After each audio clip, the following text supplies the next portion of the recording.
오늘 어떻게 하다가 이스라엘 백성들에게 이런 일이 생겼는지 한번 본문 말씀을 통해서 다시 한번 살펴보겠습니다.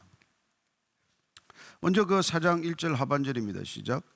이스라엘은 나가서 블레셋 사람들과 싸우려고 에베네셀 곁에 진치고 블레셋 사람들은 아벡에 진쳤더니 블레셋 사람들이 이스라엘에 대하여 전열을 벌이니라. 그 둘이 싸우다가 이스라엘이 블레셋 사람들 앞에서 패하여 그들에게 전쟁에서 죽임을 당한 군사가 4,000명 가량이라. 이 블레셋 사람들 원래 해양 민족이에요. 지중해 연안의 크레테 섬과 에게 쪽에서 건너온 사람들이에요. 그래서 이스라엘 보면은 이 지중해 연안 해안가에 자리를 잡았죠. BC 12세경에 들어왔기 때문에 이들은 이 해안에 거주하면서 이 가나안 땅으로 들어온 이스라엘 백성들과 필연적으로 부딪히게 됩니다. 이스라엘 백성들은 산악 지방으로 들어왔고 이들은 해변가에 이미 진치고 있었기 때문에 그들은 중앙으로 확장하고자 하는 이런 영토적 야욕을 드러내면 낼수록 이스라엘과는 자연적으로 부딪히게 되어 있어요. 그래서 하나님께서는 사사시대부터 다윗 통일시대에 이르기까지 이 블레셋 민족을 들어서 하나님의 백성을 징계할 때 쓰는 징계의 수단, 채찍과 같은 존재로 사용하셨다는 것을 알게 됩니다. 오늘 전쟁을 보니까 블레셋은 에벡에다가 진을 치고 그 맞은편에 에베네셀이라는 곳에 진을 치게 됐어요. 첫 전투는 4,000명이 살해되는 이스라엘의 패배로 끝났어요. 그러나 보니까 오늘 뒤를 추격하지 않는 걸 보니까 블레셋도 그 나름대로 피해가 컸겠죠. 그래서 이제 1차적인 전투는 이스라엘의 패전으로 끝이 났습니다. 자, 3절 4절 한번 볼까요? 시작. 백성이 진영으로 돌아오매 이스라엘 장로들이 이르되 여호와께서 어찌하여 우리에게 오늘 블레셋 사람들 앞에 패하게 하셨는고 여호와의 언약궤를 실로에서 우리에게로 가져다가 우리 중에 있게 하여 그것을 우리 원수들의 손에서 구원하게 하자 하니 이에 백성이 실로에 사람을 보내어 그룹 사이에 계신 만군의 여호와의 언약궤를 거기서 가져왔고 엘리의 두 아들 홉니와 비나스는 하나님의 언약궤와 함께 거기에 있었더라. 그들이 패전하고 돌아와서 머리를 맞대고 탄식을 하고 있어요. 왜 하나님께서 오늘 이 전쟁에 지게 하셨는가? 왜 블레셋 사람들한테 우리가 지도록 내버려 두시는 건가? 이렇게 질문하는 까닭은 모든 전쟁은 여호와께 속한 것이다 하는 전제 때문에 일어나는 질문이에요. 이렇게 패전한 것을 그렇게 물어볼 수 있습니다. 문제는 대책이죠. 통상적으로 하나님의 백성들은 악인들의 손에 정말 붙여졌을 때 어떻게 해야 하나님의 자녀다운 태도입니까? 왜 하나님께서 우리를 이런 손에 내버려 둡니까?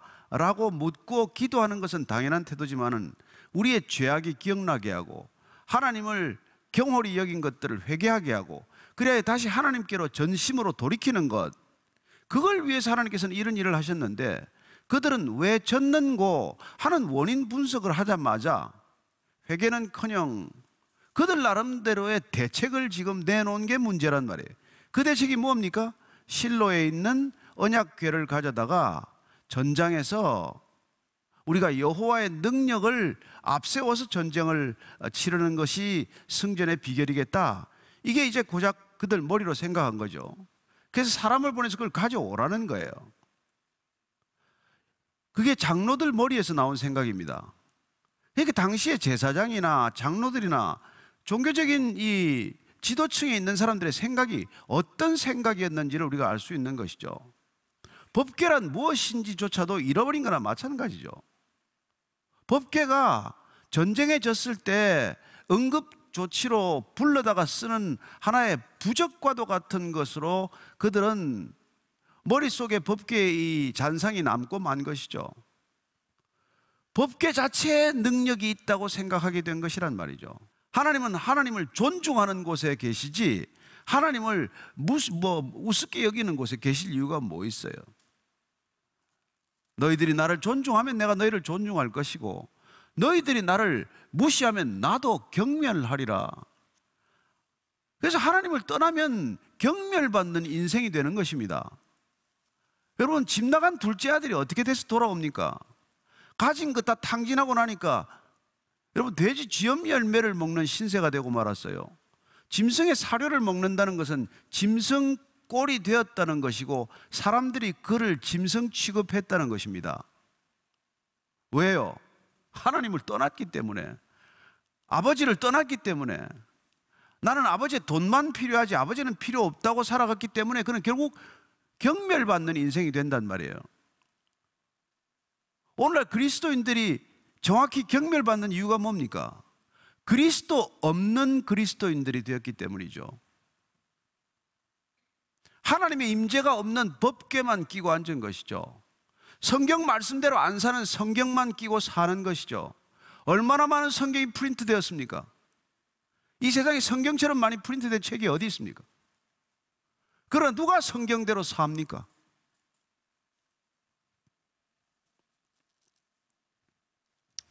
그래서 결국은 뭐 그런 일들이 일어날 수밖에 없는 것이죠.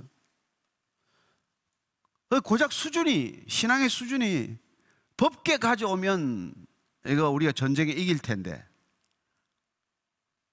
그래서 법계를 누가 맡고 있어요 지금? 홈리와 비나스가 맡고 있어요. 장로들이 법계를 요구했습니다. 달라고 하는 장로나 내주는 제사장이나, 아니 그걸 기꺼이 들고 오는 제사장이나 똑같죠. 뭐 다 수준이 똑같은데요 뭐. 그렇게 사람들이 타락하는 거예요. 그래서 타락이란 뭡니까? 하나님과 거리가 멀어진 사람들이 제도를 붙들고 있을 때 생기는 현상이란 말이에요. 필연적인 현상입니다. 하나님은 안중에 없고 그야말로 제밥에만 관심이 있을 때 뭐 종교는 불을 보듯 타락하겠죠. 그런데 문제는 뭐 이렇게 성도들의 입장과 제사장의 이 종교적 이기심이 절묘하게 맞아 들어가면은 급속한 속도로 종교는 부패하고 마는 것이죠. 하나님께서는 도대체 이 법궤를 가져오는 것도 기가 막힐 일이지만 법궤를 들고 오는 사람이 누구냔 말이에요. 이 홈리와 비나스에 대해서는 이미 예언이 있지 않았습니까? 2장 34절 말씀을 보면은 하나님께서 뭐라고 그랬어요?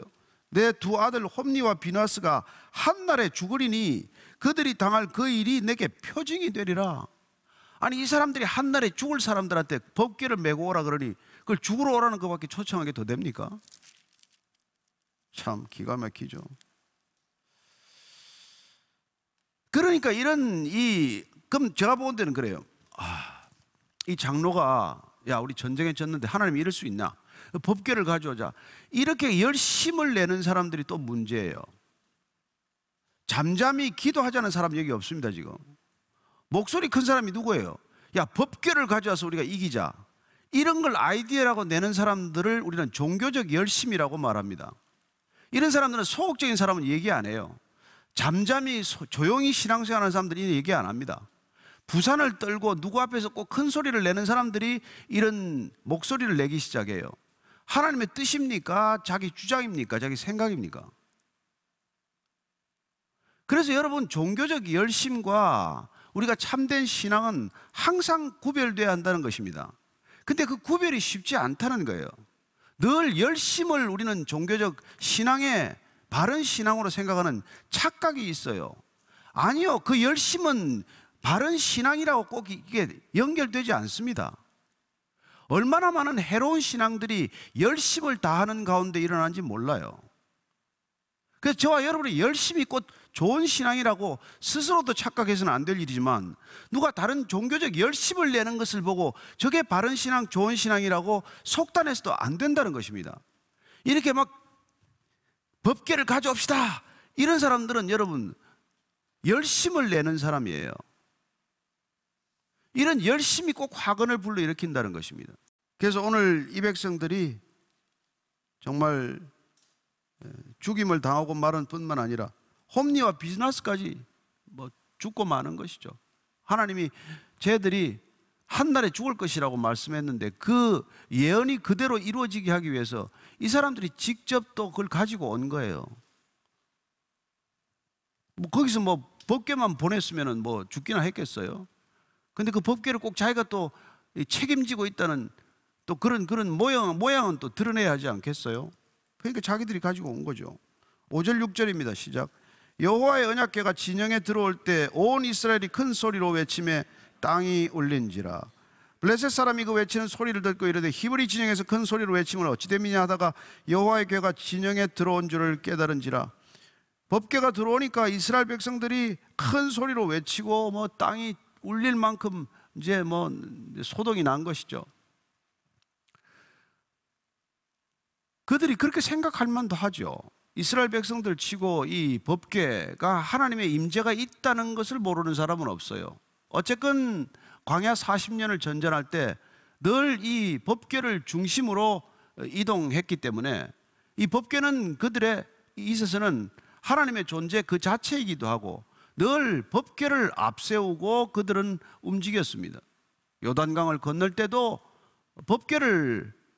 법궤가 요단강에 들어갔을 때, 법궤를 진 제사장이 들어갔을 때 요단 강물이 멈췄고, 그리고 마른 땅을 건너듯 그들은 또 요단강을 건넜기 때문에. 또 여리고성은 어떻게 무너졌나요? 여리고성도 법궤를 메고 제사장들을 앞세우고 6일 동안 매일 한 바퀴씩 돌다가 마지막 날은 7바퀴를 돌았더니 성이 저절로 무너졌단 말이에요. 그런 것들을 본 사람들로서는 당연히 자칫하면 법궤의 능력이 있다고 착각할 만한 하지요. 그러나 일반 백성들이 그렇게 착각할 수는 있을지언정 적어도 교회 지도자들이나 장로들이나 그런 사람들이 그런 능력을 주장해서는 안 될 것 아니겠어요? 적어도 영적인 지도자라는 사람들은 하나님의 능력이 어디서 비롯되는 것은 정확히 알고 있어야 신앙 자체가 바른 신앙을 백성들에게 안내, 길잡이가 되지 않겠냐는 것이죠. 그런데 그들이 그 효력을 오히려 더 믿는, 그리하여 신앙 전체를 혼합신앙으로 만든 것이죠. 왜 이런 일이 일어났을까요? 애굽 땅에서 가나안 땅을 광야를 거쳐서 가나안 땅에 들어와서 그들 어쩌면 이중적인 환상 속에 시달렸을 것입니다. 애굽의 잔상, 애굽 땅에 있었던 그 여러 가지 우상들이 가지고 있던 신통력, 그런 거에 대한 기억, 가나안 땅에 와서 본 이 또 다른 이방 신들이 가지고 있는 능력, 바알이 됐건 뭐 아세라가 됐건 다곤 신이 됐건, 이 농경 사회에 왔을 때 농경 신들이 가지고 있는 신적인 능력, 그 능력이 여호와 신앙이라고 하는 그들의 신앙의 본질을 송두리째 흔들어 버린 거예요. 여러분, 신앙과 결혼은 혼자 못하지 않습니까? 신앙생활을 혼자 할 수 있습니까? 안 됩니다. 결혼 생활을 혼자 할 수 없듯이 신앙생활은 반드시 공동체적입니다. 따라서 내가 신앙을 가지고 어떤 공동체에서 사느냐에 따라서 우리 신앙은 손쉽게 무너지거나 변질되거나 때로는 아예 잃어버릴 수도 있어요. 따라서 이스라엘 백성들이 지금 타락해도 어디까지 타락을 했습니까? 하나님조차도 본인들이 얼마든지 불러서 전쟁에 승리를 가져다 줄 하나의 수호신처럼 여기고 마는 것이죠. 우리를 지켜주시오, 전쟁에 이기게 해주시오, 이 전쟁에서 반드시 승리하게 해주시오. 이런 거는 여러분, 여호와라는 하나님, 나는 스스로 있는 자니라고 하신 그 하나님을 우리가 흔히 우상의 전통적인 속성 가운데 하나인 지역을 지키고 개인을 지키고 한 부족이나 한 가정을 지켜주는 수호신 정도로 아는 것이죠. 그야말로 라헬이 삼촌 라반 집에서 훔쳐나온 드라빔처럼 만들어버리는 거란 말이에요. 물론 우리가 눈에 보이는 우상을 만들지는 않습니다. 우리는 그분 말씀대로 형상화하지 않았어요. 그러나 하나님마저도 이방 사람들이 그렇게 이방 신상을 만들고 이방 성물을 만들어서 그런 것들에게 효능이 있고 그런 것들을 통해서 내 소원을 이루어갈 수 있다고 믿는 그 신앙의 패턴 속으로 이렇게 섞여 들어가면은 우리 또한 하나님도 그런 존재로 만들어버리고 마는 것이죠.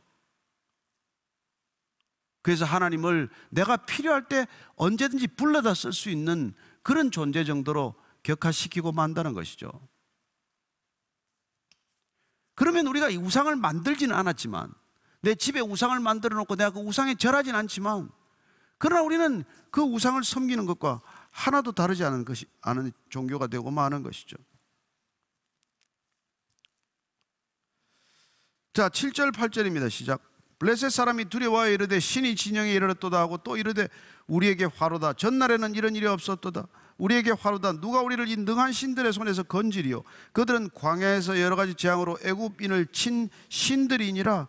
아니, 이들이 법궤를 가지고 왔는데 소동이 나더니 블레셋 사람들이 여호와라는 신이 누군지에 대해서 그들의 입을 통해서 오늘 고백을 듣습니다. 너무 어이없는 고백 아닙니까? 그들이 두려워서 막 처음에는 어쩔 줄 모르다가 화다, 우리 큰일 났다는 거죠. 왜냐하면 이 능한 신들의 손에서 건지리요. 누가 우리를 이 능한 신들의 손에서 건지리요? 왜냐하면 그들이 소문을 다 들었거든요. 그러나 결국은 어떻게 됩니까? 이런 신을 지금 데려와서 오늘 한번 결판을 이제 보는 거예요.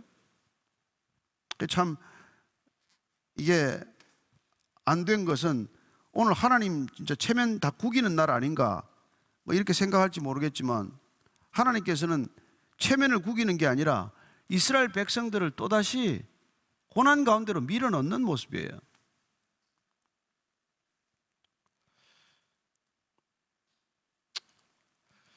왜냐하면 그들이 결국은 하나님을 경홀히 여기고 가나안 땅에서 그들이 지금 새로 접하게 된 그런 우상의 하나쯤으로 여기게 되었기 때문에 결국은 여기까지 밀려오는, 그래야 수치를 겪는, 부끄러움을 겪을 수밖에 없는 일이 생겼다는 것입니다.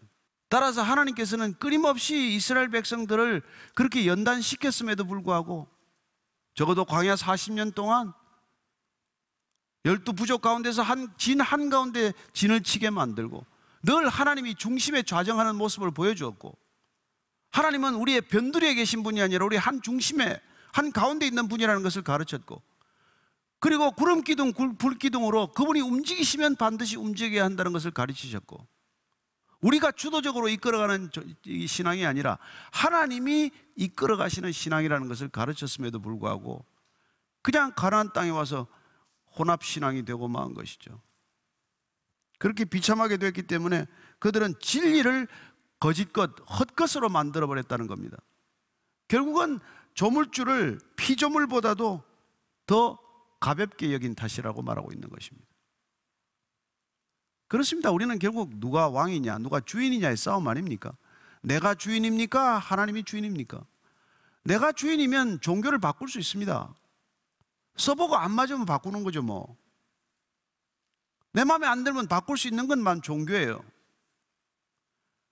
그러나 내가 바뀌지 않으면 안 되는 길은 신앙의 길이요, 하나님을 믿는 하나님 신앙이라는 것이죠. 여러분, 우리는 하나님과 함께 있습니다. 예? 하나님 우리의 아버지십니다. 예수님 우리의 주님이십니다. 성령님 우리 안에 거하십니다. 삼위일체 하나님은 늘 우리와 동행하십니다. 그렇다고 해서 그 삼위일체 하나님이 내 뜻 때문에 그분의 주권과 그분의 절대적 권위를 훼손시키는 분은 아니라는 것입니다. 착각하면 큰일이에요.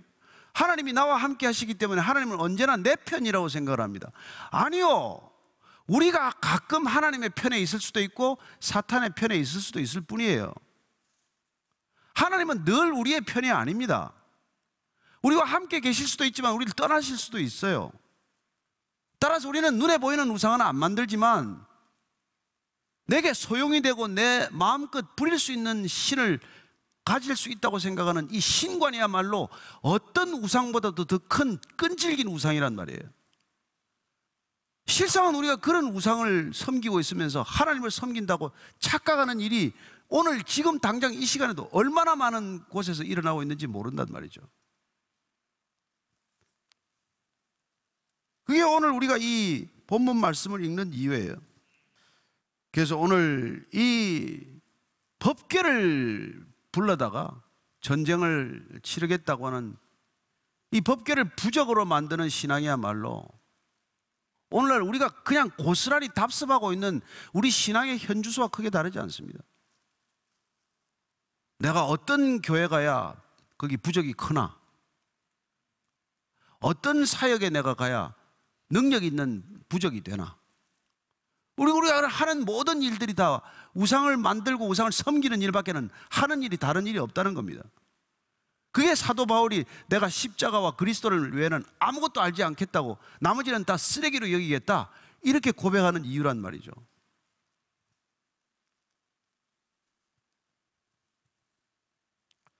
자, 9절, 10절, 11절 읽고 마칩니다. 너희 블레셋 사람들아, 강하게 되며 대장부가 되라. 너희가 히브리 사람의 종이 되기를 그들이 너희의 종이 되었던 것 같이 되지 말고 대장부 같이 되어 싸우라 하고, 블레셋 사람들이 쳤더니 이스라엘이 패하여 각기 장막으로 도망하였고 살육이 심히 커서 이스라엘 보병에 엎드러진 자가 3만 명이었으며 하나님의 괴는 빼앗겼고 엘리의 두 아들 홈니와 비나스는 죽임을 당하였더라. 참 결말이 슬픈 끝나는 것이죠. 근데 오늘 도대체 법궤를 가져와서 누구 좋은 일 시킨 겁니까? 그리고 법궤를 가져와서 결국은 블레셋 사람들을 도운 거예요.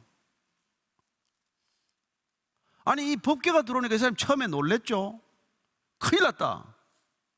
그랬더니 블레셋 지도자들이 뭐로 이 군사들을 독려합니까? 저 법궤 부적에 질래? 져서 종살이 할래? 아니면 저 법궤 부적을 무찔러서 우리가 저들을 종 삼을까? 여러분, 그 한마디에 사람들은 용기 백배해서 법궤 부적을 눌러 이겼다, 이 얘기 아니에요? 그리고 그 부적은 아무 능력이 없었다, 이 얘기 아닙니까? 저도 부적 많은 집에서 자랐습니다. 일어나 보면 베개 밑에 부적이 하나 들어가 있고, 지갑 가지고 나가면 지갑 뒤에다가 막 꿰매가지고 거기다 부적을 넣어놓고, 어머니가. 무슨 부적이 능력이 있겠어요? 따라서 내 욕망을 채우겠다고 만든 우상과 내 욕망을 채우기 위해서 달고 다니는 부적들은 그게 언젠가는 능력 없음이 드러나기 때문에 항상 불안하고, 그 부적을 의지해도 불안하고, 또 다른 부적을 찾아 늘 목마르고, 그런 삶이 되고 마는 것이죠. 저와 여러분들이 아마 법궤 부적과 같은 신앙을 가지고 있다면 아무리 교회를 다녀도 불안할 거예요. 조금 더 강한 부적을 하나 얻어야 될 텐데.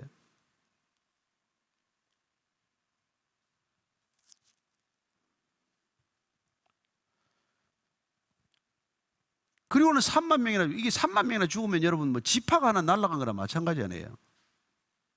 이런 큰 대패를 하고 종살이를 또 하는 것이죠. 그리고 하나님의 괴는 빼앗겼습니다. 이제 이놈들은 또 아마 어쩌면 블레셋 이자들은 또, 야, 오늘 큰 부적 하나 얻었다, 또 그랬겠죠. 이제 그 얘기는 뒤에 나오겠지만. 그리고 엘리의 두 아들은 어떻게 됐습니까? 홈니와 비나스는 죽임을 당하고 말았더라, 그 얘기입니다. 참 얼마나 안 됐습니까? 근데 뭐 때문에 이렇게 된 거예요? 홈니와 비나스는 왜 죽었습니까? 저는 오늘날 우리가 정말 이렇게 교회가 만신창이가 된 시대는 일찍이 없었습니다. 하나님이 지금 우스워진 겁니까? 아니에요, 절대로. 하나님은 절대로 하나님을 존중하지 않는 사람들을 존중하지 않습니다. 하나님을 우상처럼 섬기는 사람들을 절대로 하나님의 백성으로 인정하지 않습니다. 오늘날 이 시대는 우리에게 하나님이 어떤 분이신지를 다시 드러내실 것입니다. 우리가 진심으로 마음과 목숨과 뜻을 다해서 그분을 섬기지 않을 때, 내 필요만큼만 섬길 때, 내 필요한 만큼만 하나님을 찾을 때, 그분은 결코 그분을 드러내지 않을 것입니다. 법궤를 더 크게 만들어서 부적을 더 크게 만들듯 그렇게 사는 게 아니라는 것입니다. 오늘날 이 시대가 무슨 큰 교회를 짓고 뭐 이런 거 하는 거, 여러분, 그게 본질이 아니란 말이에요. 우리가 정말 믿음으로 이 일을 하느냐, 정말 하나님께로부터 우리가 거듭났느냐, 그러면 우리는 세상을 이미 이겼다고 말씀하십니다.